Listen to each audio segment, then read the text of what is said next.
Hey there, welcome back. In today's Codewars challenge, we are solving the mumbling kata. Here's how it works.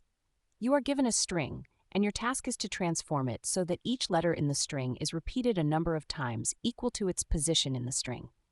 The first letter is capitalized, and the rest are lowercase. Every transformed letter is separated by a hyphen. Example breakdown. For A-B-C-D, the first letter is A. The second letter is B-B. The third letter is C-C-C. The fourth letter is D-D. So the final result would be A-B-C-C-D. For R-Qq-Aaa-Eeee-Zzzzz-Tttttt-Yyyyyyy, R-Qq-Aaa-Eeee-Zzzzz-Tttttt-Yyyyyyy. Let's see how we can write the code to achieve this. Step-by-step solution. First, we split the input string into an array of individual characters using .split.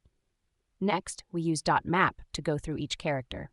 We transform the character by capitalizing the first letter, repeating the letter based on its position index in the array using .repeatIndex. Finally, we join the transformed characters with hyphens using .joinness. And that's it. It's an elegant and concise way to solve the problem. All tests passed. Hopefully that's good. Feel free to try this out yourself. See you in the next challenge.